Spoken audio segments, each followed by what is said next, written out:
There is a podium. Very good. There will be three speakers, one of whom is on his way. That is Andrew Walsh, but we are privileged to have His Eminence Metropolitan Cleopas of Sweden. Metropolitan Cleopas studied theology at the universities of Athens, Thessaloniki, Durham, the Holy Cross Greek Orthodox School of Theology in Brookline, Massachusetts, Harvard Divinity School, and Boston University. He served as a clergyman in the Holy Metropolis of Thessaliotis, as well as the Holy Archdiocese of Thyatira and America, as well as a university professor at the Holy Cross Greek Orthodox School of Theology in Brookline, Queens College, and the University of Massachusetts. 11 of his studies have been published in Greek and in English, as well as numerous papers in theological journals. I give you His Eminence Metropolitan Cleopas of Sweden.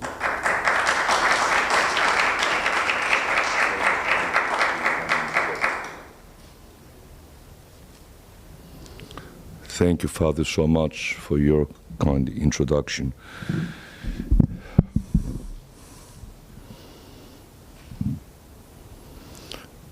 Your Eminence, beloved brother in Christ, Archbishop Elpidoforos of America,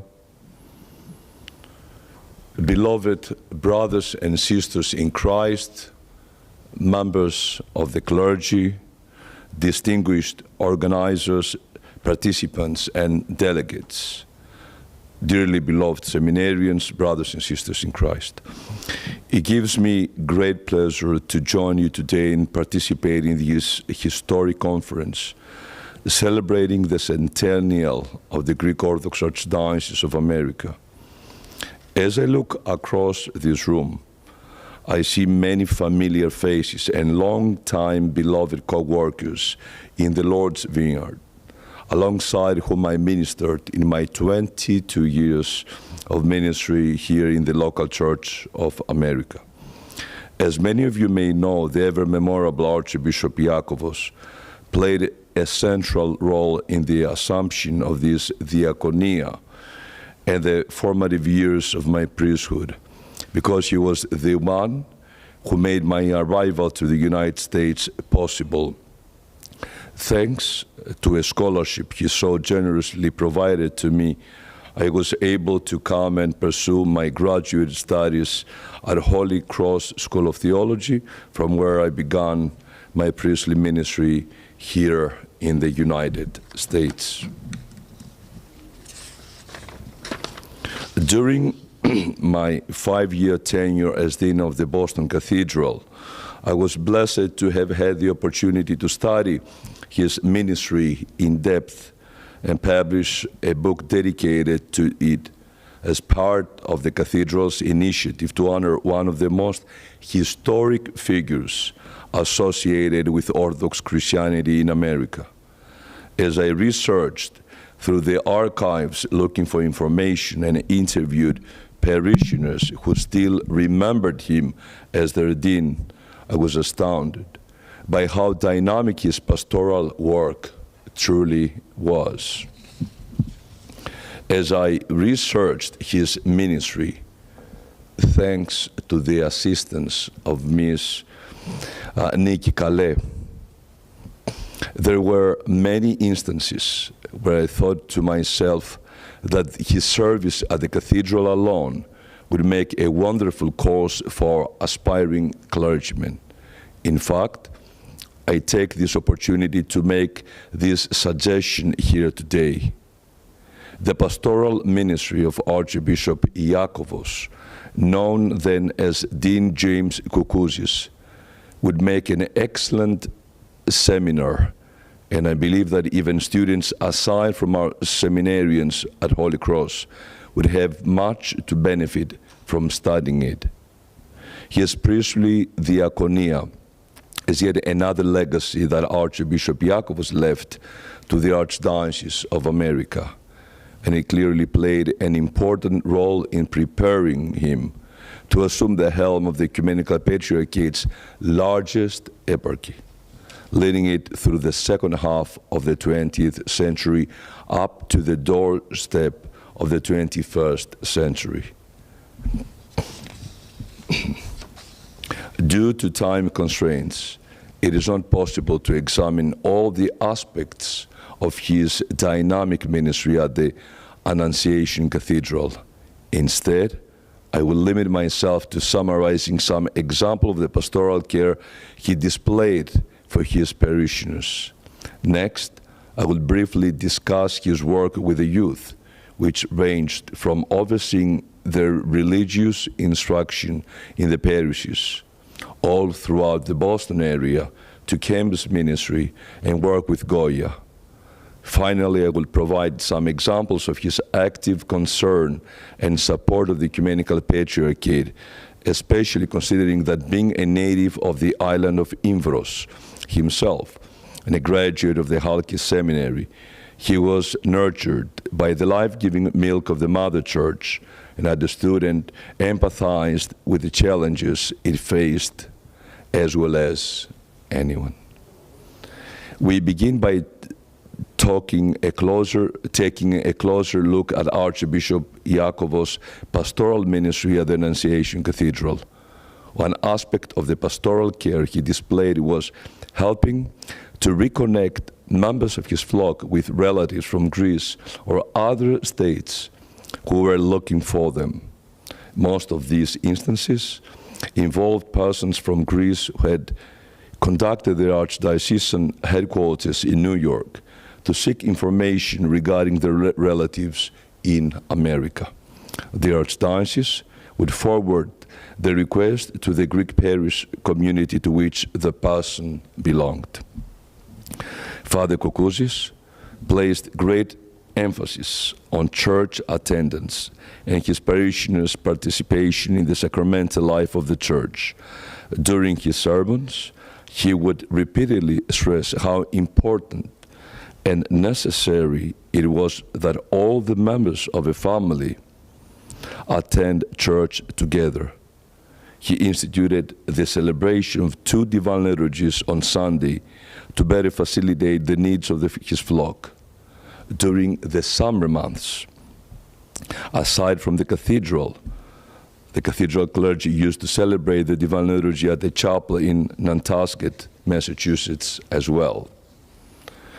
Now that I had an opportunity to briefly review some aspects of Archimandrite Koukousis' pastoral ministry, let us move on to focus on his relationship with the special demographic to which he placed great importance, the youth. His outreach to the younger generation was manifold and focused on different aspects of their lives: education, faith, and the role in the community, to name just a few. Right from the very beginning of his ministry in Boston, Father Koukousis built a close and fruitful collaboration with the cathedral's Sunday school teachers, organizing instructional seminars and weekly meetings to help them realize their maximum teaching potential. To better serve the students, Dean Koukousis would celebrate a special divine liturgy for children early on Sunday morning. He even secured buses for the transportation of the students to and from the cathedral. Yet another aspect of his youth outreach includes his involvement with youth associations like Goya. Always the visionary, in 1941, Archimandrite Koukousis actually established an organization called Greek Orthodox Youth, also known by its Greek initials Aeon, 10 years prior to the official establishment of Goya in 1951. The establishment of the Annunciation League of Orthodox Young Adults followed soon after Goya.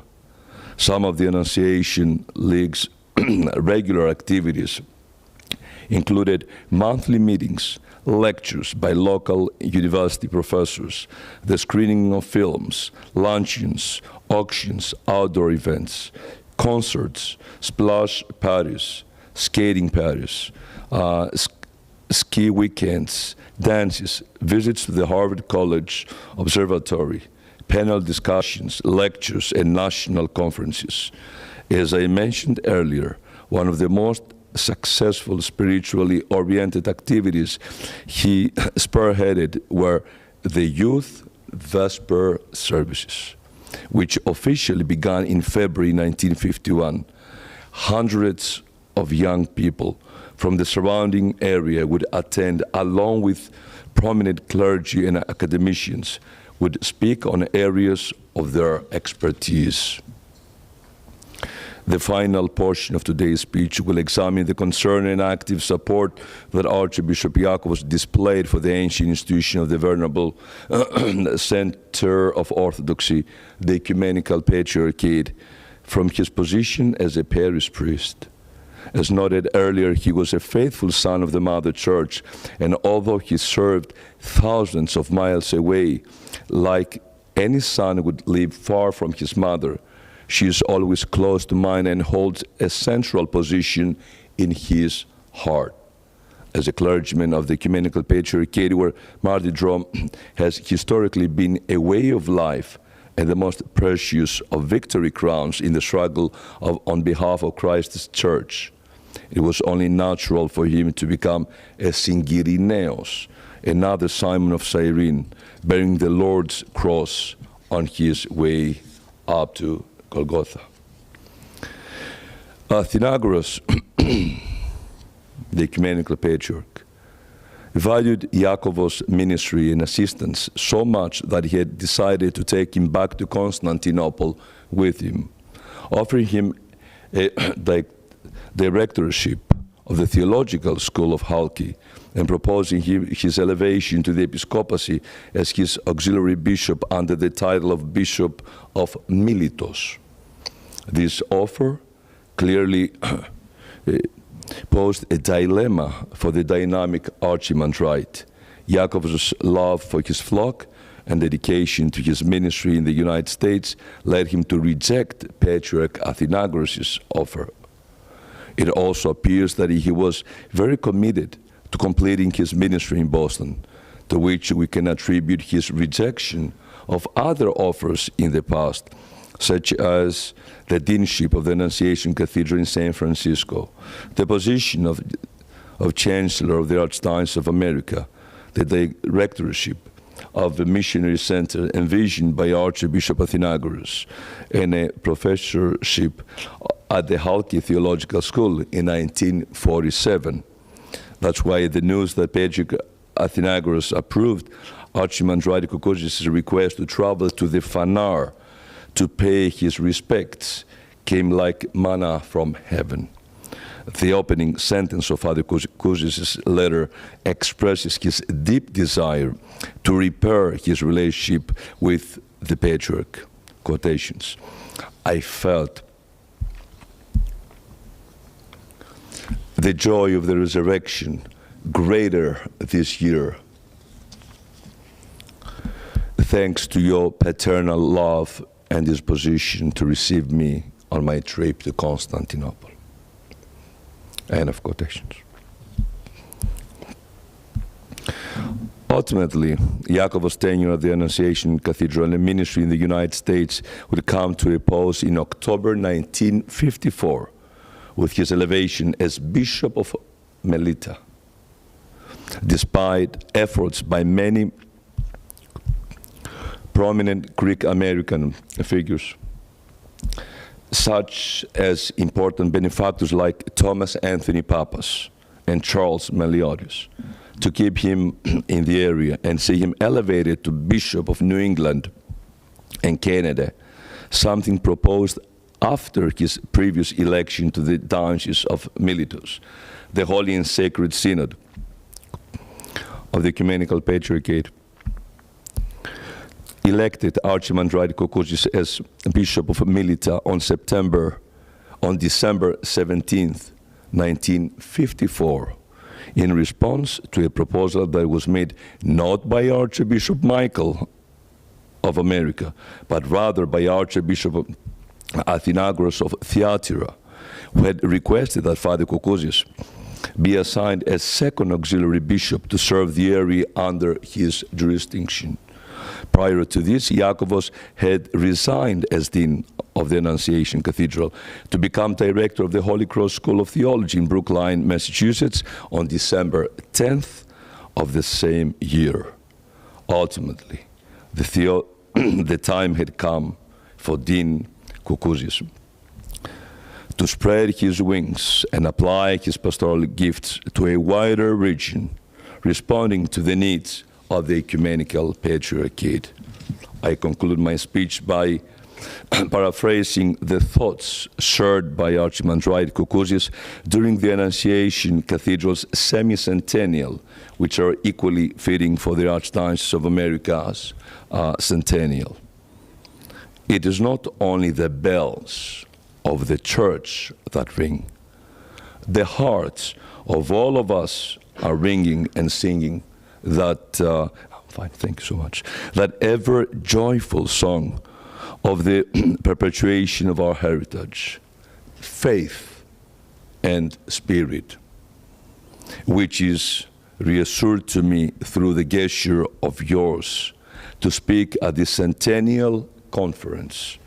In accepting this invitation, I feel that I am accepting a legacy of the past for the future, a most valuable, a most significant legacy, which is a legacy of spiritual treasures, aims, and responsibilities.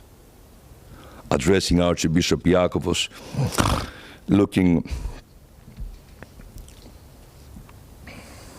down upon us from the church, triumphant.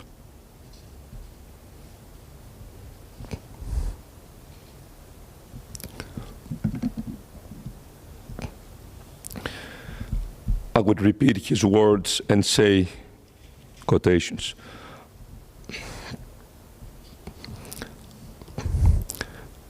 I assure you that the communicants of today's Archdiocese won't ever fail you. They will follow you, your footsteps, and will make all possible efforts to continue, as well promote your work.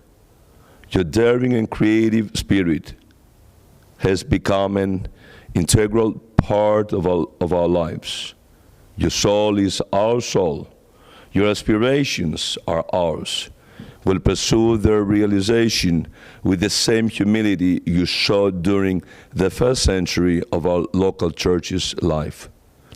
Before passing the threshold of the present going into the future, I ask the Almighty God for inspiration.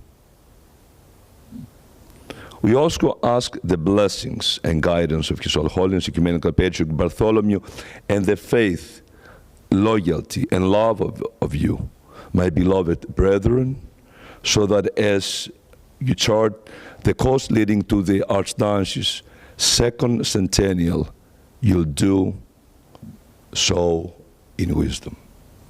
During the celebration of the Annunciation Cathedral semi-centennial, then Archimandrite Yakovus had decided that the slogan for the next 50 years should be these words of St. Paul: walk in wisdom. This timeless exhortation is just as meaningful today. Therefore, walk in wisdom, and make the bells of the Archdiocese churches from the Atlantic to the Pacific herald your steadfast resolution to uphold the ideals of our Hellenic and Christian civilization and tradition forever, following the legacy left behind by one of the finest churchmen of the 20th century, Iakovos, the Imbrian Archbishop of North and South America. Thank you. I kindly...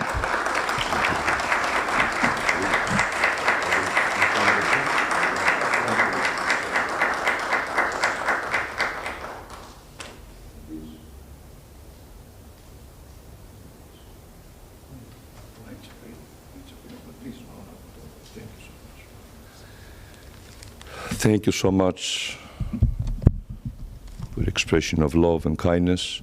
I'd like yesterday I had the chance to present to President Kantonis my book on Archbishop Yakovus.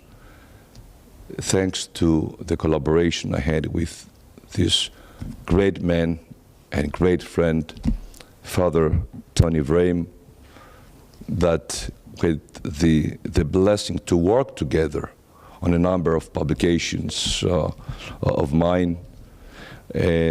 So he worked a lot on the publication of this book, and I'm very grateful to him, and also to Mrs. Nikki Calais, as I mentioned before. I spoke on the phone with His Eminence, and I told him that thanks to your kindness, you will send a copy to New York as a token and gratitude and appreciation, as a token of gratitude and appreciation for his kindness to invite me to participate in this conference. So I kindly ask you to present this to His Eminence. Please. So, do you want to take a few pictures? Father, please. Of course, it's all about the PR, right?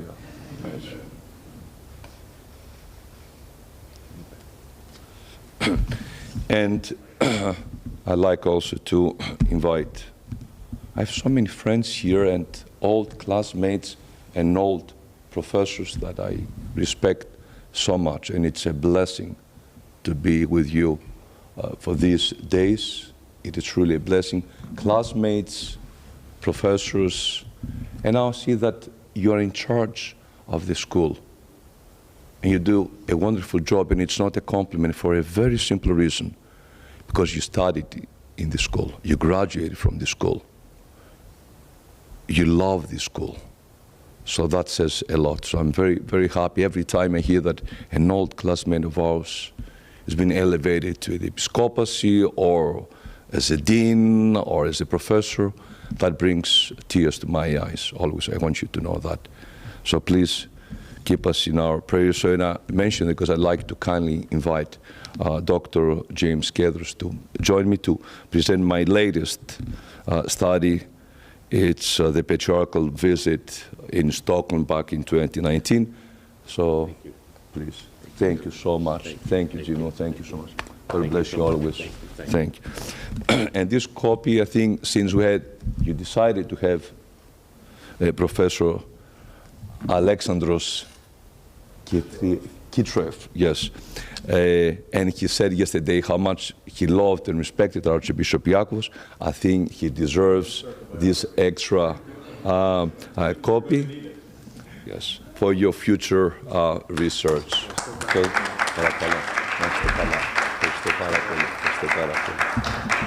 Thank you so much. Thank you.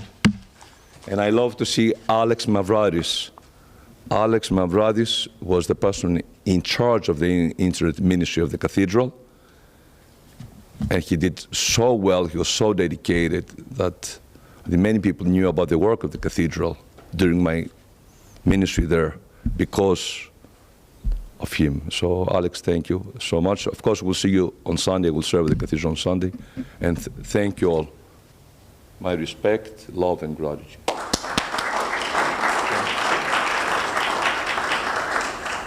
Thank you for your heartfelt words, Your Eminence. I have the pleasure now to introduce the very Reverend Professor Anton C. Vrame, who is director of the Holy Cross Greek Orthodox Press. He has researched and written on the history of the Archdiocese. He is an alumnus of Holy Cross Greek Orthodox School of Theology. He served as director of the Patriarch Athenagoras Orthodox Institute at the Graduate Theological Union. He was the director of the Department of Religious Education of the Greek Orthodox Archdiocese, and he holds the honor of being an archimandrite of the Ecumenical throne. He is my good and loyal and close friend.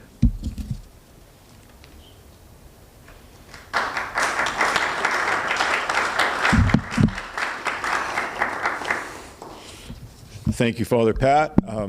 You can put up one of the slides. And I'm going to, if you could distribute these. I realized I may have bit off a little more than I could chew in the task I gave myself. in looking at the keynote addresses of Archbishop Yakovus while he served as Archbishop of America. But I'm going to give it a go, as they say. Just to remind everyone, from 1960, and let me just one other thing. I think it's really fitting that we're here in this space, kind of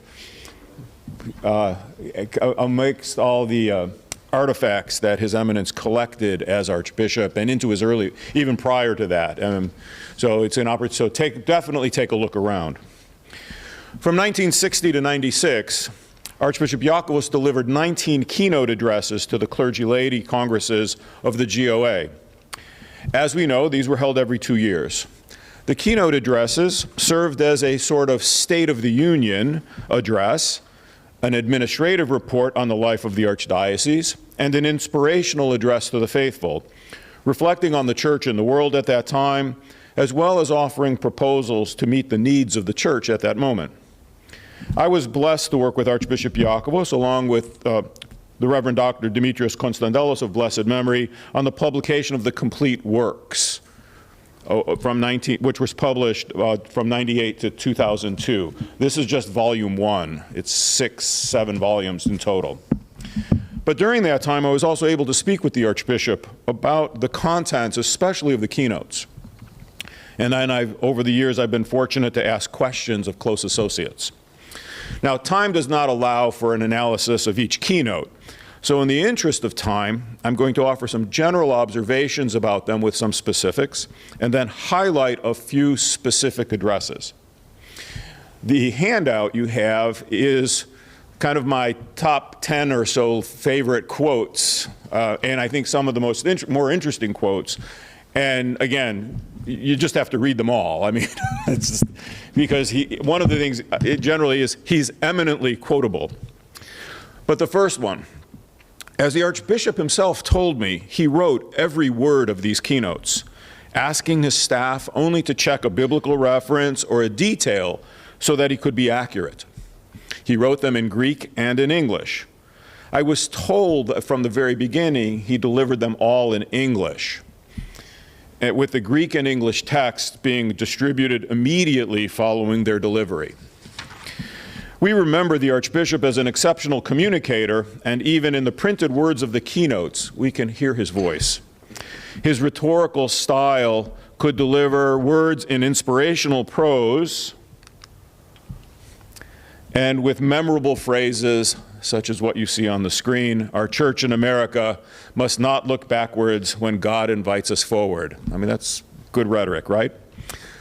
Second, a recurring theme is how he connects the life of the Church to the challenges of an immigrant community, especially noting how the Church was instrumental in helping immigrants overcome that status, and how the community has, quote unquote, made it in America. Third, his devotion and commitment to the Ecumenical Patriarchate. In almost every keynote, he mentions the Ecumenical Patriarchate, encouraging the faithful to support the Phanar.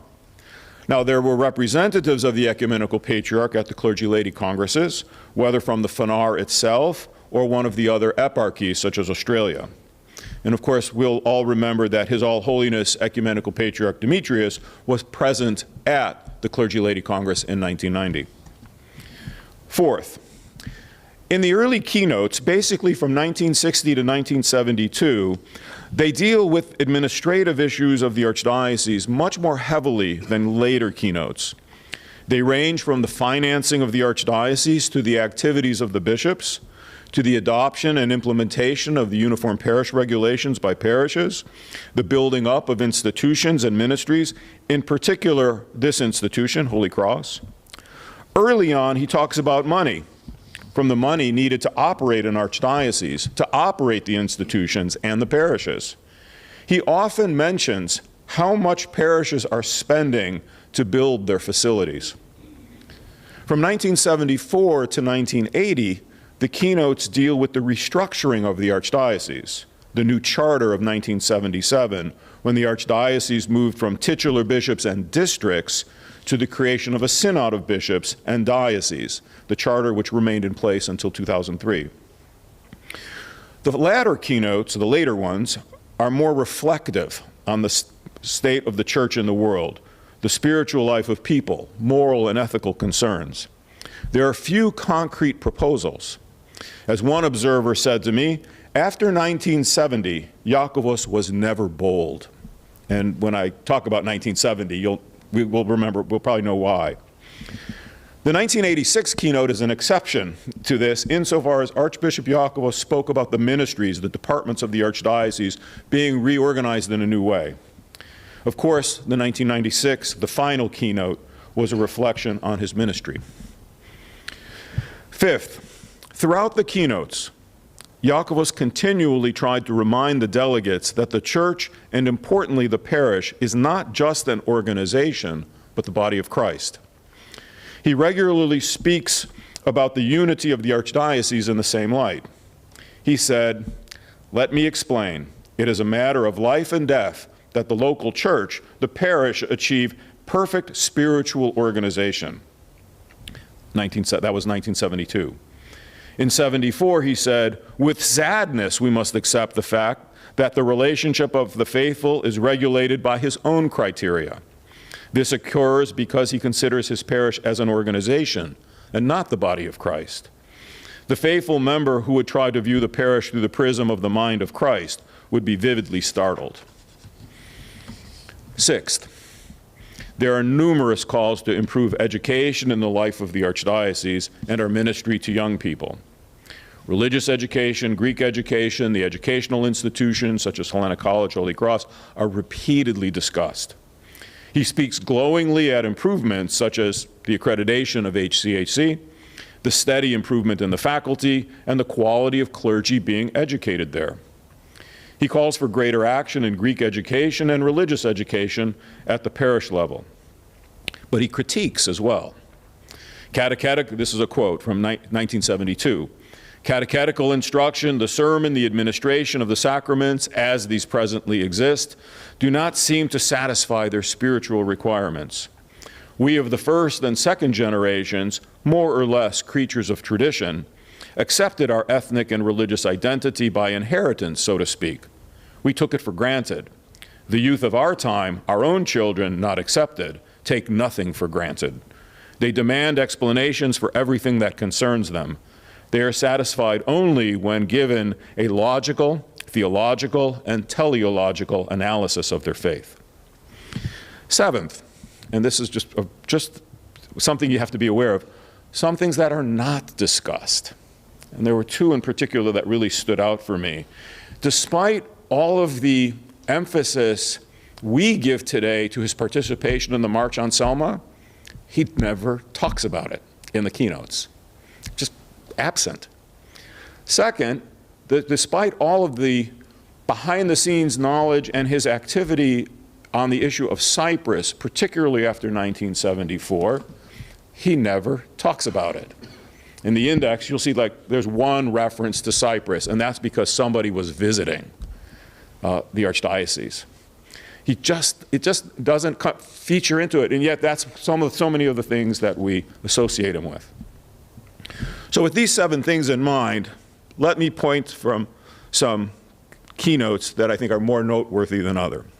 The first is 1968. The 1968 Congress was held outside the Archdiocese, the only one held outside the Archdiocese, meeting in Athens, Greece. In this address, we see a snapshot of the church at that time. His address grows in great detail on the history and development of the Archdiocese, as well as the current challenges facing it. He says that 2/3 of Archdiocesan members are American-born. The keynote is unique in that it seems that the audience is not the delegates, but a Greek audience. As we know, Greece had just fallen to the military dictatorship about a year before, and Yakovus wants to put some distance between the Archdiocese and this government, even then. He doesn't address it, but he knows how Greek national politics had created havoc in the parishes of the Archdiocese earlier in its history. Notably, he says in Athens, "We have our political views, but these refer to the politics of our new country. We refuse to bring our own politics or those of our motherland, Greece, into the orbit of our community life. The politics of Greece are most important, but they are matters that concerns you.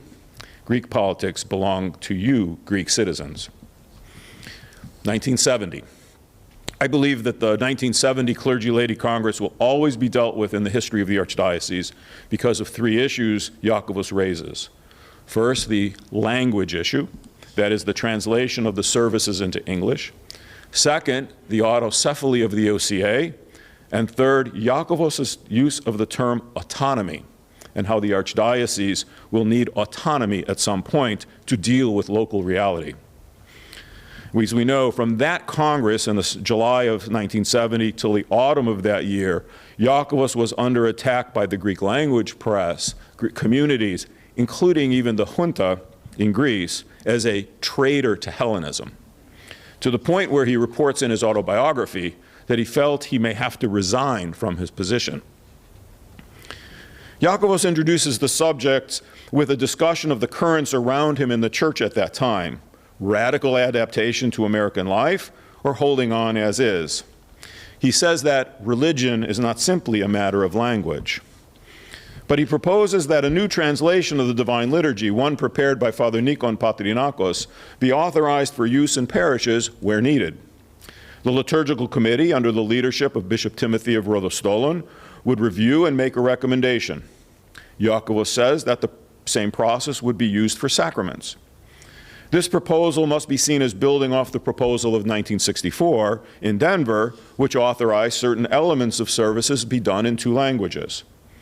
While the proposal of 1970 would eventually be passed, including recommendations that the liturgy also be translated into French for use in Canada, Spanish and Portuguese for use in Central and South America, the uproar against translation from outside the Congress was swift and harsh. The project was shelved, and the Archdiocese would not attempt to create a uniform translation until 2015. Second, Yakovos also recognizes that the Church needs greater autonomy. In the keynote, he uses the term autonomy twice. In the first instance, the use is broad. It is a fact that our Church is being led sooner or later to a condition of autonomy, after the example of every American church. The conditions prevailing in this land and the countries which our Archdiocese encompasses demand some type of autonomy. Its needs cannot be met and appreciated from afar. Third, to deal with the creation of the Autocephalus Orthodox Church in America, created just a few months before the Congress, Yakovus points to the creation of the OCA as a disruptive presence in church unity. He said, "It is a fact that we already have an autocephalous church in America, and therefore a new situation which by its very nature creates dangers for the existing unity of the Orthodox, as well as for the continued normal development of our ecclesiastical affairs. Only one church, which would include all Orthodox jurisdictions, could properly serve these interests." At the end of the keynote, he includes this recommendation: "If this Congress approves, our Church must submit to the great Church of Christ, the Ecumenical Patriarchate, the request that the Holy Synod concern itself promptly with the developing situation in America in view of the creation of the Autocephalous Orthodox Church in America. Any apathy in this regard would contribute to the deterioration of Orthodox unity in America." While the language issue, as it was called at the time, was the inciting moment of the Congress, the use of the term autonomy may have been more threatening to others, along with the idea that there could be a unified Orthodox Church in the United States, and that Yakovos had mentioned that some in the Archdiocese, even at that time, were already thinking of becoming an autocephalous church. I'll remind you, this was 1970, not 1995 or Ligonier or 1997 in the Spiridon years, let alone any current considerations. 1978 and 1980. These two keynotes in Detroit and Atlanta dealt with the reorganization of the Archdiocese under the 1977 Charter. As we know, the 77 Charter replaced the districts with titular bishops, with dioceses and bishops named to a city there. It created a synod of bishops under the primacy of the Archbishop. In these keynotes, Iakovos reminds the delegates of the undivided nature of the Church, even amid the decentralization. In a wonderful play on words, he says, The decentralization should be read as the centralization of a corporate effort to do better. He goes on, what we used to blame on lack of communication, centralized and absolute authority, now falls upon the diocesan communities, the parish and diocesan councils, the clergy and the laity. What we claim to desire, that is, greater freedom, daring initiatives, imaginative thinking, visionary actions, and creative programs, now lie within our purview as a challenge and a privilege. He offered a rationale. The restructuring is needed for one very important reason: to accentuate our sense of responsibility in order to force us to accept a more prominent and responsible role in the conduct of community affairs. In 1980, he reprises the themes.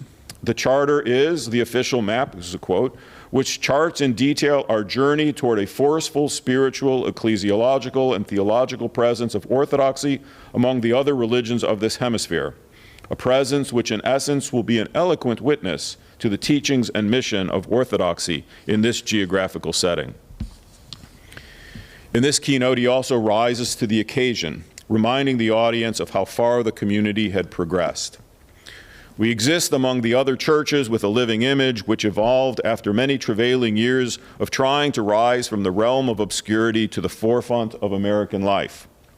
There is no longer any fear of drowning in the multi-ethnic and multi-ecclesiastical sea of this land. We no longer suffer from an inferiority complex, which inhibited us in the past. We are not yet fully organized as a serious power to be reckoned with, but gradually we progress as a church and an ethnic group. 1996. The final keynote is really a reflection on his ministry. He knows he's going to leave office just shortly thereafter, after the Congress. He gives a great deal of emphasis on what's been accomplished at Holy Cross here, how Orthodoxy is known as a vital church in America and in the world through the Ecumenical Patriarchate, SCOBA, ecumenical activity, and the expansion of archdiocesan life more generally. Let all of us who are marching toward the year 2001 adhere to the biblical call to walk by the same rule and be of the same mind. We must do so if we desire to reach the heights to which our forebears have raised us. Toward this end, let us keep our orthodoxy pure, white, spotless, and without wrinkle, gleaming with the life of baptism and resurrection. As I conclude, in Yakovus' forward to this volume, he says that his spiritual father, Metropolitan Iakovos of Imbros, whose portrait is over there, said to him, "It may be the will of God that there, America, our church may become a great and new one." Yakovus said that on his first full day in New York, as he was heading to the Archdiocese office in Astoria and the open field nearby, he said to himself, "Here there is a room for dreams, and if for dreams, why not for visions?" I've tried to present a quick look of these keynotes. I think it's time for a careful look at the ministry of Yakovos beyond just the celebratory. And I think the keynotes offer us a key path into the life of the church at that moment. I hope, now you've got all the quotes, you can just run around and quote them however much you like. To really dive into this history of the Archdiocese. So thank you for your attention.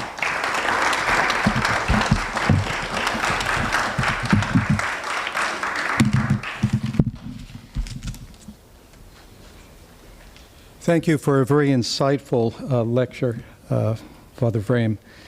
Our next speaker, Dr. Andrew Walsh, is Associate Director of the Greenberg Center. He holds degrees from Trinity College, Yale Divinity School, and Harvard University, where he earned a PhD in the history of American civilization in 1996. His academic interests focus on American religious, cultural, and political history during the late 19th and 20th centuries. Dr. Walsh also has worked for the Hartford Courant for 6 years, serving as a reporter, bureau chief, and religion writer. His doctoral dissertation is entitled "For Our City's Welfare, Building a Protestant Establishment in Late 19th Century Hartford." He was co-editor of the Center's Religion by Religion project, an 8-volume series on religion and public life in the United States, and also of the Future Religion in America book series published by Columbia University Press. With Mark Silk, he was co-author of One Nation Indivisible, Religion and Region in America Today. Yes, I said that. One Nation Indivisible. No. One Nation Divisible. Oh, divisible. It says indivisible. And that is a mistake, as you can hear. Dr. Walsh, please, we wait your fine words. Well, brace yourself. Hello, everyone. How are you? I'm sorry to be making you turn around to face me and all that kind of stuff, but I think my mind is still working okay as we go here. The topic of the talk was intentionally provocative, given our internal discussions. Oops. Hello. I see a green light, but I do not. Let me take care of this. It's working. It's really for the live feed. Oh, really? Okay. All right, I'll just Talk loudly. I'll just use my classroom voice. The title I chose is Greek Orthodoxy as an American religion, and not a religion in America, but at the centennial point, it's an American religion. And that doesn't mean that it's not closely connected to ethnic heritages, but it does mean that it exists in the United States and has for a long time, and has to confront with the shape of religion in America. In determining whatever local reality the church will have here, how things are structured, and what the cultural history of religion in America has an impact that needs to be calculated. And so I'm coming here to speak today as a person who works in American religious history, and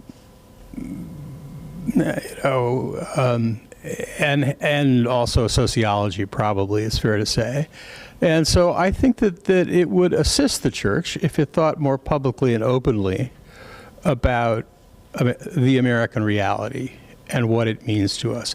We're here, this Archdiocese, for 100 years now. It's not new. It's not going away. It's a in its present state, it is not a simple population. It's a complex population. And the challenges of leadership at the diocesan, archdiocesan level depend on a certain amount of adroitness in understanding and adapting church, especially institutional life, to American realities.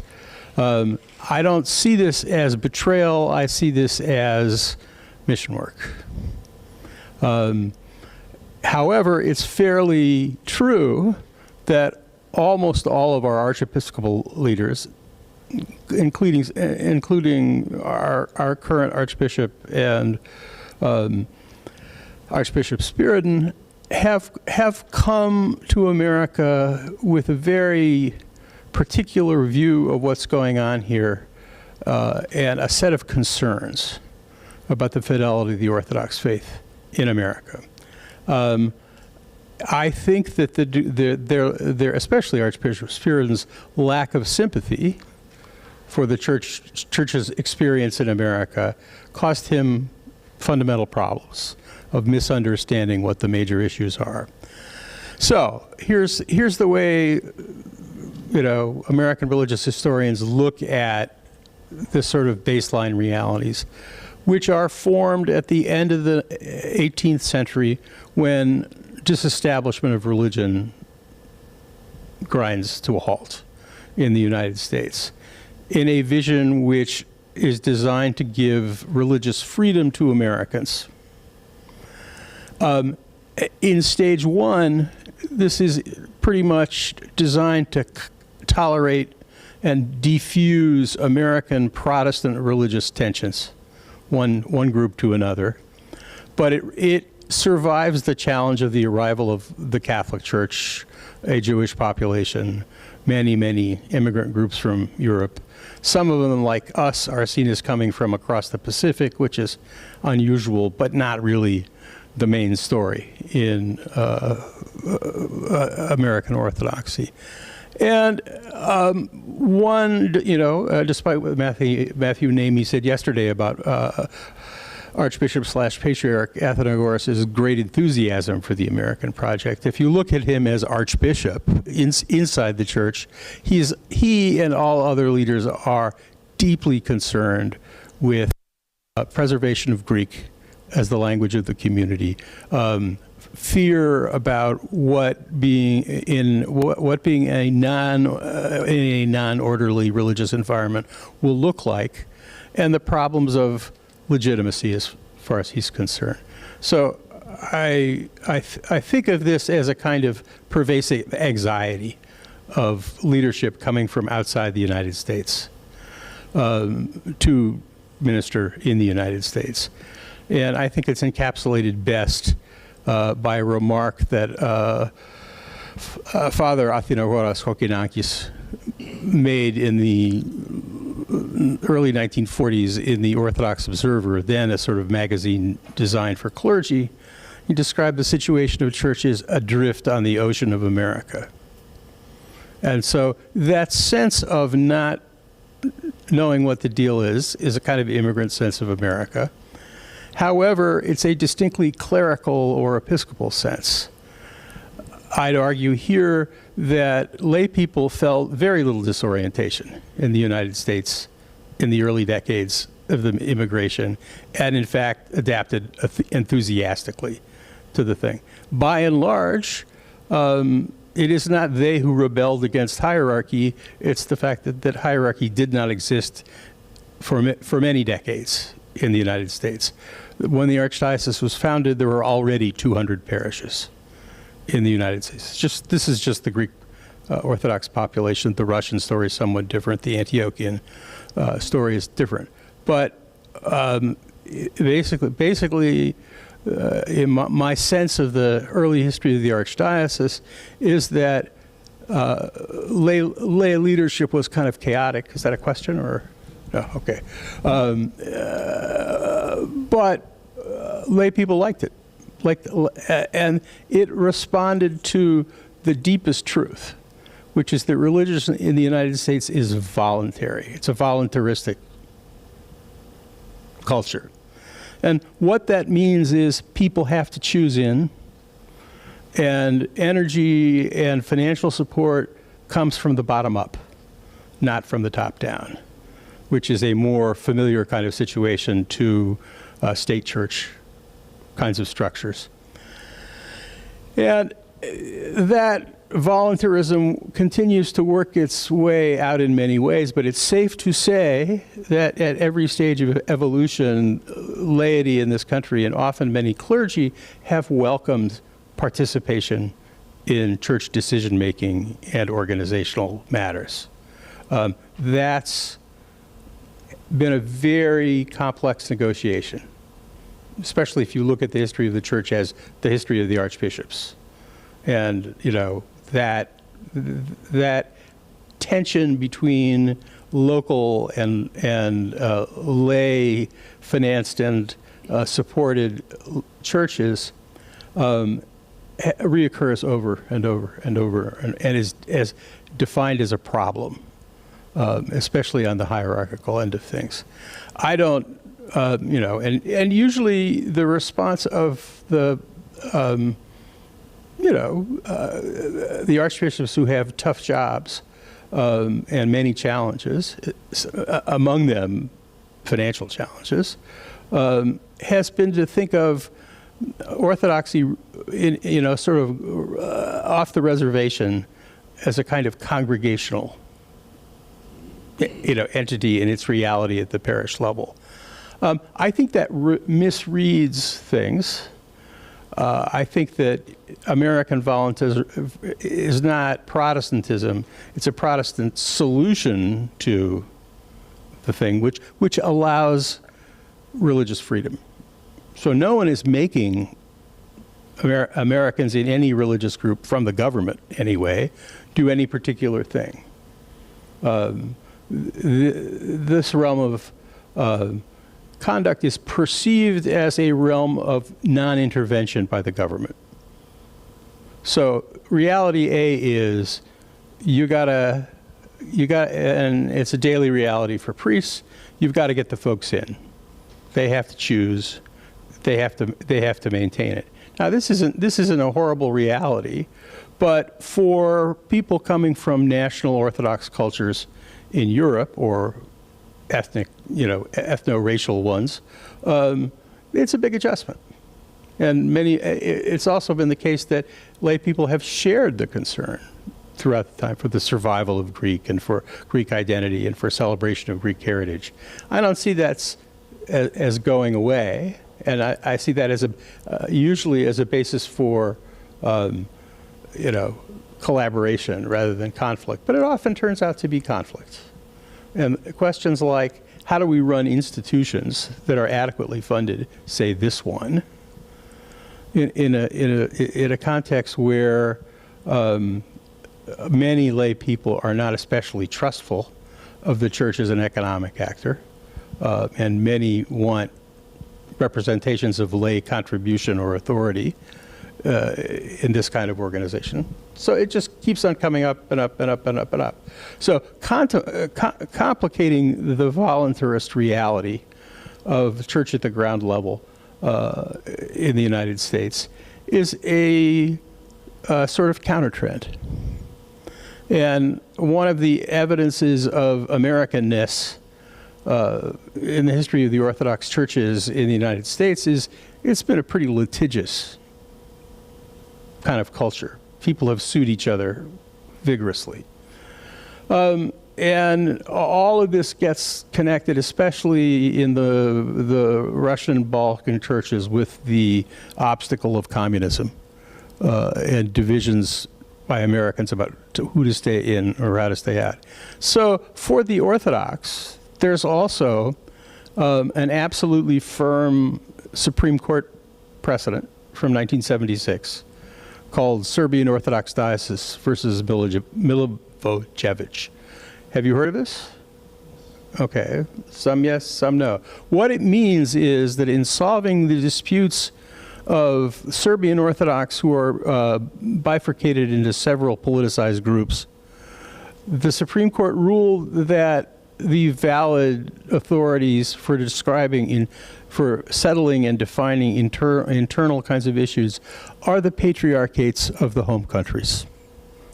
So, that reality, lay people are reluctant to absorb, but it's absolutely firm. There's no, path to appealing hierarchical authority rooted in Constantinople, Belgrade, Moscow, what have you, Bucharest. And so those are forces that counterpose in the life of the church. And it's a pretty active tension. And that's directly related to how our faith operates in the American context. And it makes leadership's job difficult. And often the reality is if our bishops aspire to be sort of monarchical bishops, they'll be bishops who can't pay the phone bill. There's a sort of repeated stop that has to be negotiated. So I think that this causes less trouble than it might, despite the fact that it causes trouble, this sort of counterposition of forces. And it really rests mainly for its amicable solution on leadership, which needs to understand and be sympathetic with the situation of the church in the United States and to think of it as a developing local church. We may not ever get there, we may not ever want to get there, but it will not do very well to have archbishops arrive and immediately start criticizing the function of the church I'm sort of mystified by Archbishop Spiridon's total conviction that this was the seminary was a den of liberalism.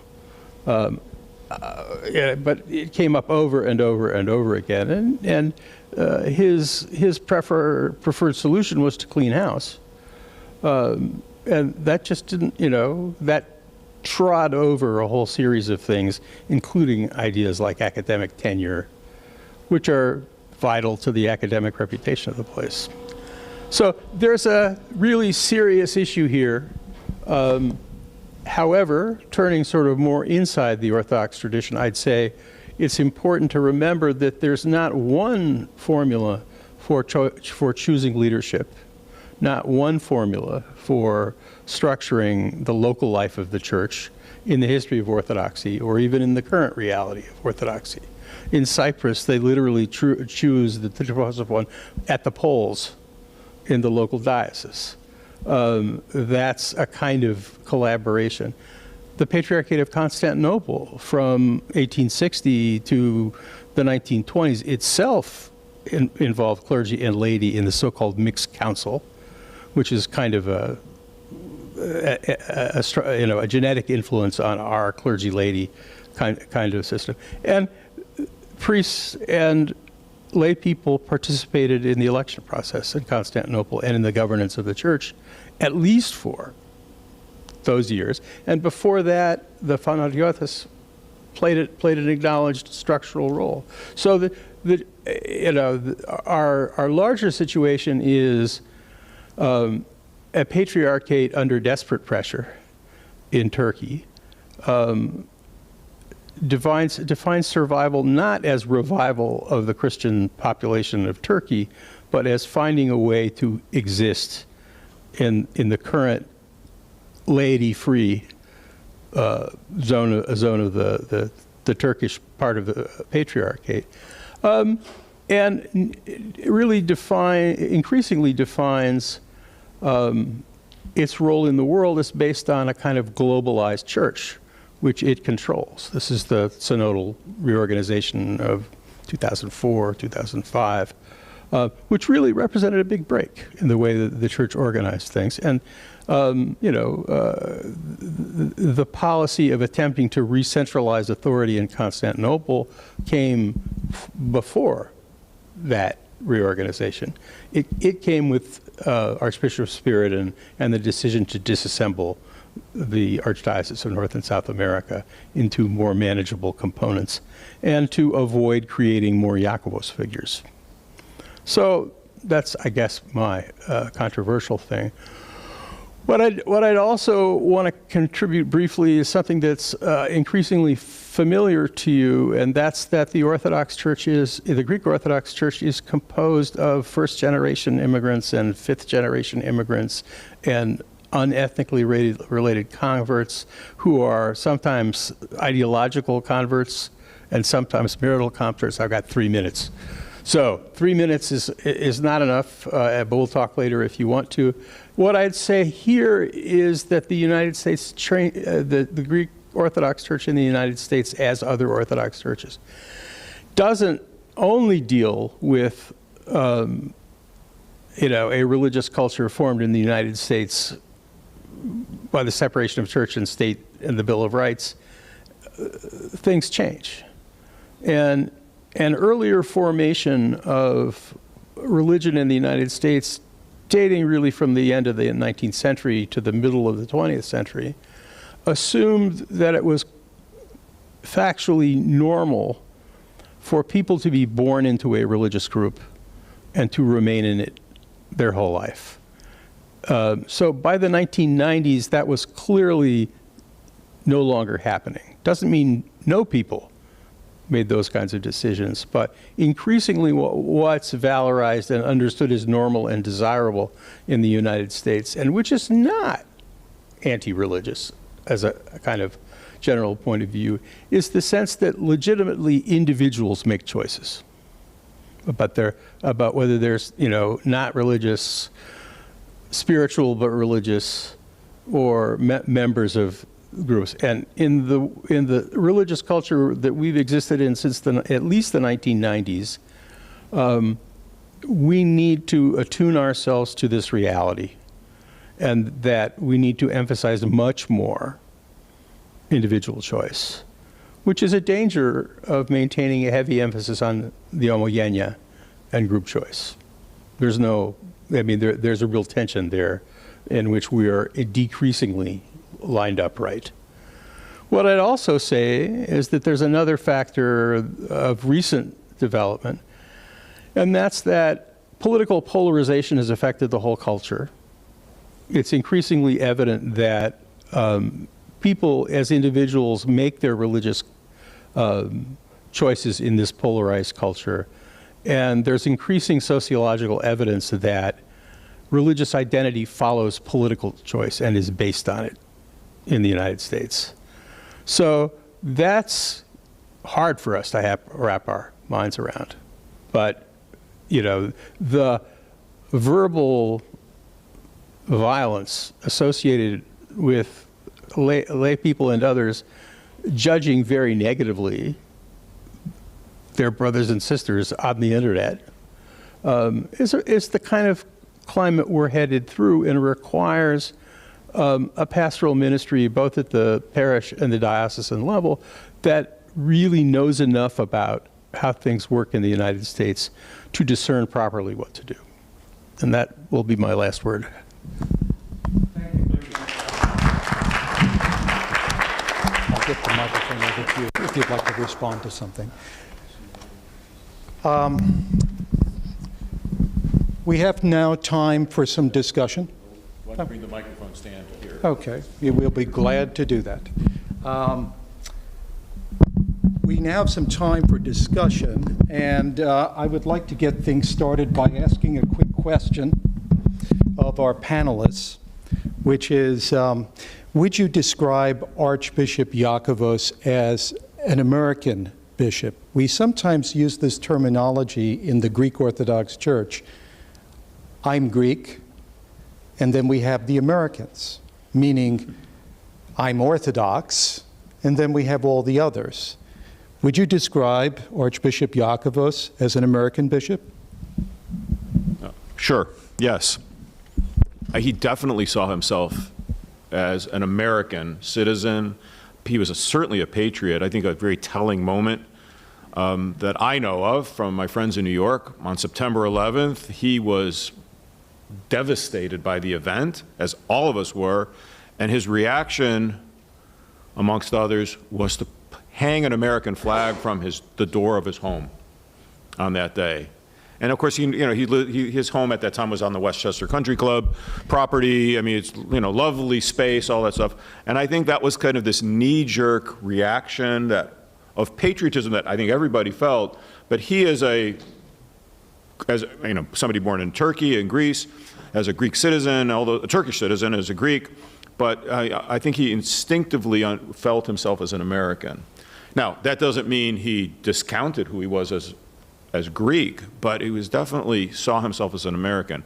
I think, and this picks up on what Andrew was just saying, and I think partly it was because he came here, in 1939, and it was 20 years later that he becomes Archbishop. So he has this long trajectory of life in the United States to have kind of acculturated himself to lifestyle here, the value system at work. He understood how the church worked here very well.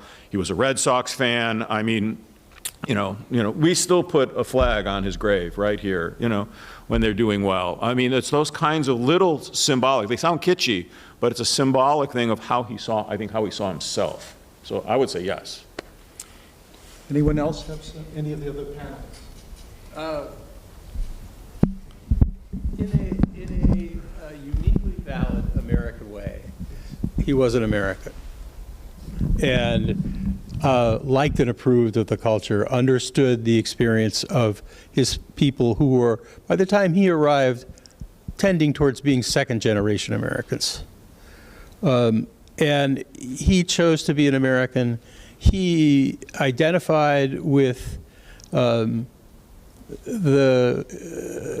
situation that he grew up with in Turkey, he had a very, very strong Greek identity. I remember him singing in the church where I grew up, sort of children's songs and hymns in Greek with all of the kids there, most of whom did not know the songs. But he embraced America, and he had a lot of experience here, and he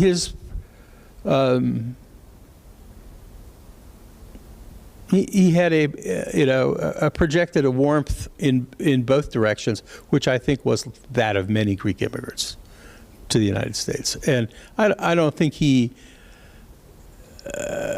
in any way wanted to be perceived as being over and against thing, but in fact, as Matthew Namey was suggesting, for much of the middle 20th century, the Greek Archdiocese in the America did more protecting of the Patriarchate than vice versa, by sort of mobilizing American power and making it making it good. But yeah, he was here for a long time, and he was open to it, and saw many good things about it. He was also concerned about a lot of things, as any reasonable Christian leader would be concerned about the culture.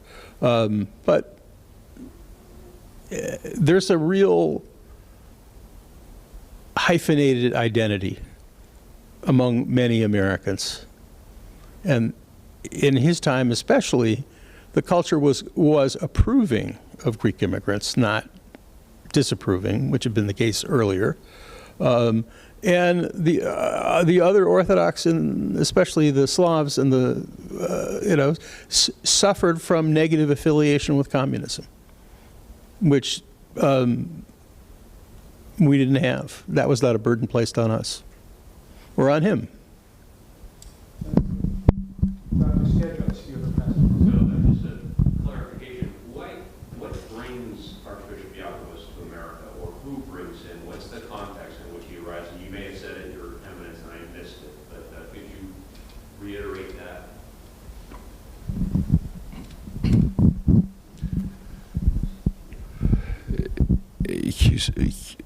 He served in the beginning in the Ecumenical Patriarchate in Imvros as a deacon, and then in order to pursue for postgraduate studies, he came to the States. And we all know that he graduated from Harvard Divinity School. So that was, I think, the main reason of continuing his studies, and of course, serving this church as a clergyman. So I think that was the main purpose of his trip to the States to pursue further studies. So it's interesting, in 1937, Archbishop Iakovos publishes offers a scholarship in honor of Benjamin, I think Patriarch Benjamin III at the time, in Constantinople, to bring graduates of Halki to America, and for 3 years of study at Episcopal seminaries in 1937, and that they would come and they would be given money and whatnot to study for 3 years, but they would be assigned to a parish. Do you know if that was the scholarship program that he was brought here under? Do you know if he responded to that scholarship program? Was that what supported him initially? Initially, yes. He was under scholarship. And then he served in a number of parishes. And then he studied at Harvard Divinity School. It was, I think, during his tenure at the cathedral before and during the tenure of the cathedral, the very first years. So it stands out as an interesting choice. Overwhelmingly, his generation of smart, good students in the Church of Greece and in Constantinople did not go to the United States for further study. They went to Germany. And sometimes to other places as well, but not. I mean, that was a. He once told me that he couldn't imagine a continuing ministry under the Turkish government, and that it motivated him to come. Yes. Professor Walsh, you make a very good case that in some sense we are and have been for quite a while an American church in terms of freedom and self-determination.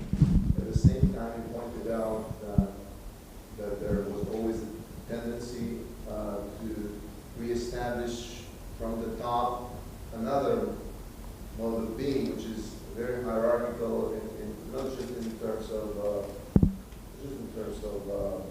the outgrowing of the spirit of the hierarchy, but in terms of actual control and obedience. And somehow these two very strong tendencies clash in the middle, and we experience it in the parish as parish priests. Right. I looked at I just presented the UPR from Right. 1970 around then, and I was just struck by one article there that said, if a priest is going to be outside his parish, like I'm today, I'm here at the conference and not in the parish, he would need written approval from the metropolis and also express approval from the board at the parish.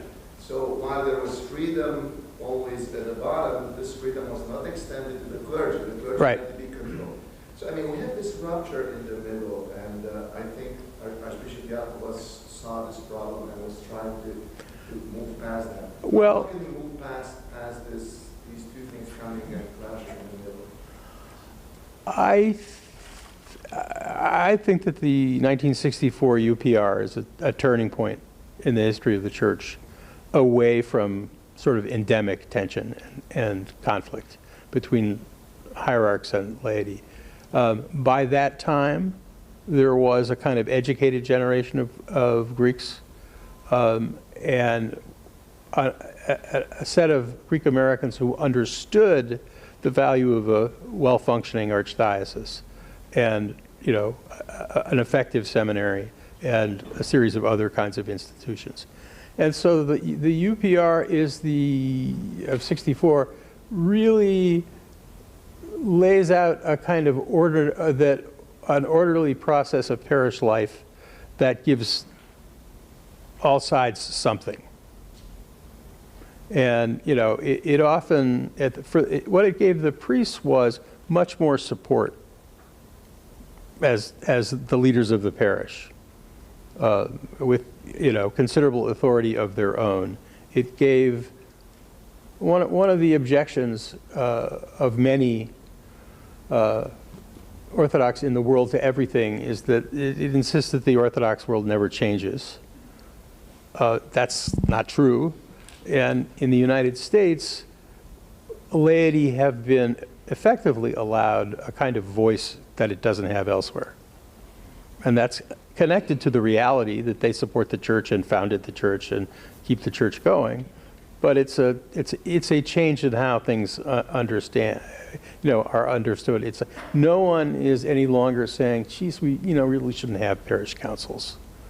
The priest should rule alone. Maybe there's some people saying that, but compared to earlier times, not so many. So I think that Iakovos and his successors, but Iakovos in particular, was adroit in sort of making everyone feel good and pulling the oar in the same direction. It always represents, but sort of, it's notable that one of the developments of recent years has been this archdiocesan dispute resolution process, which acknowledges the reality of conflict and sets out a kind of more American way than others in the church of addressing it and settling it. And so one of the key things is we have to be willing to talk about things more than as matters of personality, but as matters of policy. And people have to be able to express their disagreement with things in not more important than the bishops. Yes. You had a question. Thank you very much. I appreciate what you said, Father, just now. But I'm just thinking anecdotally to a parish I'm very close to, not in this state, and I'm not going to go any further. But last week, there were many changes in personnel de novo, and the parish found out about this overnight. And they felt that they were done unto. It was fait accompli. And my friends emailed me all of this information. Right. And they are very active on this church's board, and it's a very active parish. And structurally speaking, taking a step back, they feel that it is not laid up there. It's I wouldn't even call it a glass ceiling, I would say a wall. They would feel that way because they have no say on what priest they're going to get. They have a very nice priest, brand new priest now, last Sunday. And they also feel many times that, and I've heard this word, I'm only the messenger here, that they get extorted by the local bishop. The fee went up, I think it was $15,000 in 2 years. And if we did not pay this amount of money, they could no longer be, they couldn't have Greek Orthodox on their logo in this area. So these are very local concerns. I think everyone in the room knows about 40 of those. Sure. So- I didn't say you And did. so That that's, I don't see what my point is, and I'm not judging, because I don't know which is better or worse. I don't want to be part of a Protestant church or a congregational church, or I'd be part of a congregational church That's or a right. Protestant church. But I don't see this Americanism really hitting the way that the Greek Orthodox parishes really hope. I'd like to call on 2 more questions. Yes, Professor, you had a question. I have 2 quick footnotes to the first 2 talks, and then just a quick reflection. On His Eminence mentioned Iakovos being appointed to the World Council of Churches and protests in Boston. In the Greek Ministry of Foreign Affairs, the General Consul of Greece sends a message to Athens saying the community is up in arms about losing Yakovus. What can we do? Should we tell the Ecumenical Patriarch? And there's a back and forth over this because they're worried that the community is getting upset. Okay. I wish I could say more during my presentation, but the 600-something pages was eliminated to 10 and a half, and then I selected only 4 pages out of this. So I couldn't say more. But I have to say that I'm very happy and proud that I was the first one to publish all this original material, including the correspondence with the Ministry of Foreign Affairs that does not exist even at the Archdiocese. So I didn't get from the Archdiocese, but from other sources. I'm not going to say more. But it's a very interesting correspondence between local officials, distinguished members of the community, including our very dear at the cathedral friend, Anthony Thomas, Tom Papas, who was the one who communicated with the Greek politicians and asked their intervention in order for Father Koukousis not to be moved to Constantinople and not to accept his elevation to the episcopacy as Bishop of Miletos in the beginning. And then Archbishop Michael tried quite a few times to reconnect Father Jack, as he was known at the cathedral. That's how most of the old parishioners used to address him, with Ecumenical Father Jake. Thank you. J-A-K, yeah. It's James Anthony Koukousis. That's from his initials, the initials of his name. So to reconnect him with Ecumenical Patriarch Athenagoras, I could say unsuccessfully, but then the then Archbishop of Thyatira arranged for this meeting. That's why Iakovos, as I mentioned, in his letter to Patriarch said, "This is my resurrection." I felt wholeheartedly the resurrection this year. Why? Because 3 years later of this kind of no communication at all, he managed to go to the Patriarchate, ask for forgiveness, and the Patriarch said, "You will leave the States. You will go abroad, and then you will see." That's why he was elected as auxiliary bishop, assistant bishop to the Metropolitan of Thyatira in Great Britain, not of America. That was very clear. That was the decision of Patriarch Athenagoras. And then he moved to Geneva, and then he came back as our beloved Archbishop. Athenagoras was a visionary patriarch, and he knew what he was doing. He had everything in his mind. Second footnote. Thank you. Second footnote. First of all, I couldn't think of a more fun project than reading through the keynote addresses. So I'm still thinking about the fact that Cyprus was not mentioned in the keynotes.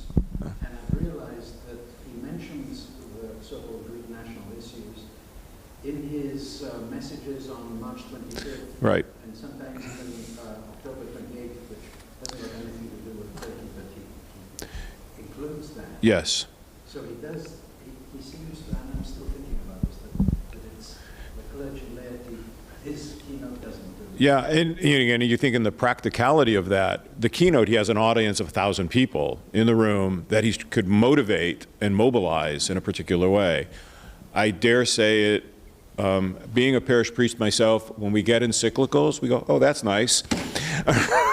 Maybe I'll read it, maybe I won't.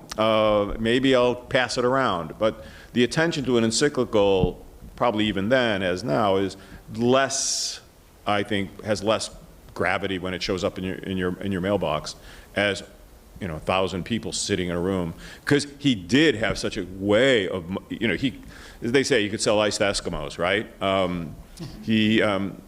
He had that ability to motivate a crowd, to go do what he wanted, because he was so rhetorically powerful. But he didn't use that opportunity at that moment, which I think is really interesting. Any more points? We would read done. Yeah, we're running out of time. Yeah, we're running out of time. We have one more question. Father Frank, we would read encyclicals from Sweden. Oh, of course we would. Of course we would. In the original Swedish. Perhaps I'll give a chance to, yes. Menyo. Oh, okay, yes. So I'm sitting here listening to all this discussion, and I'm drawing a connection between His Eminence's talk, Father Brain, and Professor Walsh. And so what I'm thinking of is, there's a French historian and psychoanalyst named Pierre Legendre, and he has this idea. He says, there can be no institutional system that does not function in the name of. This means, this idea of function in the name of, this means that any legal and political system is supported by one all-signifying, all-powerful reference. And this reference is external to the system itself, and it alone kind of justifies the subsistence and social bonds. And I'm thinking in this kind of in the context of our discussion here, the reference as America, as this kind of like idea of America, and couched in their notions of Western pluralism, democracy, and moral autonomy. Okay, that kind of like foreground is where I'm going. And tax exception. Yeah. And so His Eminence starts with this historical description of Archbishop Yakovus, the historical Iakovos. And then we look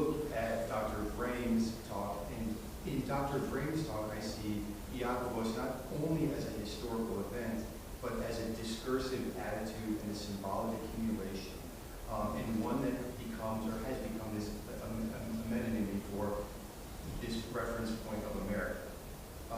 So looking at Professor Walsh's talk, I'm wondering how can, when we have these criticisms of the institution and talking things like hostile takeovers from the outside that compromise the American character of the local church, isn't functioning in the reference point of America. To my mind, these critiques, which I'm not criticizing their validity, are vulnerable criticisms of nativism, essentialism, and they correspond to my mind, to fundamentalist attitudes of the ways authentic Orthodoxy is compromised by the American or the Western. So do you think there's a way to approach this problem in a way that describes a bit less extrinsically the workings of that normative whole of America, that that's like a signifier and a reference point, like so we can go beyond these stylized renditions of diaspora, migration, westernization, assimilation. It's kind of like A very long question. I know. But, the question is the last part, but the rest is kind of like the scaffolding. But maybe we can have just a brief response because we're almost out of time. Is there anyone that would like to have a response to this? I'll start, and Andrew, you can go. I think it's not just America. I think there's the kind of the myth of American progress. That clearly in Yakovus's work, I think that's what he's tapping into, the desire of an immigrant community to succeed. And he ties what he's doing into that kind of framework. And so, so I think that's why he considers it, we've made it kind of language is continually part of that piece. He does that within the framework that this is the space where that can happen. That I think he, again, based on his personal experience on Imvros, where he didn't have the space where that could have happened. I think that would be a way of thinking about it. I don't know if that helps. Andrew, you want to take a stab? Please. I guess I would say institutional matters actually do matter. And they can't you just can't sort of wave the iasm at them. The structure of the church and how it operates in a daily way does things. What I'm really moved to is I think the reality is, especially when you talk about these parish kinds of disputes, our bishops have not aspired to handle those in an even-handed, open way, and have had different solutions for different parish conflicts. I'm not critical of that, but the truth is some metropolitans allow parishes to interview new candidates, some don't, and that's understandable in the hierarchical system, but it causes the church a lot of grief when there are rebellions of this sort of thing. And the Orthodox solution has to be some kind of discernment based on knowledge of the culture, which Yakovus, for example, developed. I mean, he understood very well the Greek-American experience. He understood very well, being a representative of Greek Orthodox culture and stuff. And many of our leaders can't be expected to demonstrate that because, especially if they're chosen to come cold from another cultural setting, they spend a lot of time learning what they can live with and what they don't. But their recent tendency has been to say no, no, no, no, no. I mean, our Archbishop Spiridon would stop the liturgy and criticize the choir in various kinds of places, and that people were astonished. And that was a big and not so well advised change. Our leadership has to be discerning, and it has to be discerning based on knowledge of where they come from and knowledge of where we are. Not that that's an unbridgeable gap, people can learn really effectively how to operate in other cultural settings, but it's got to be understood as part of the mission. I know that we're almost out of time, but out of deference to my former professor, he wants to ask the question, Father Alkiviades Galivas. So much a question, but as a footnote to everything that's been said. And it brings to my mind the events of the 1970 Clergy Lady Congress. And this issue between the Americanization of the church and the crossing of the bounds. One of the incidents that occurred at that Congress was the constant interruption and insertion of the Greek government representative in the discussions of the Clergy Lady Congress. And finally, at one point, the then mayor of Hartford, who was a Greek, and very active in the church, got up and expressed the concerns of the Congress in general. Please cease and desist or interrupting the affairs of the Congress, Mr. So-and-so, representative of the Greek government. Thank you very much. I don't imagine many people are here that can remember that. And on that happy note, thank you very much to the panelists, and thank you to everyone here.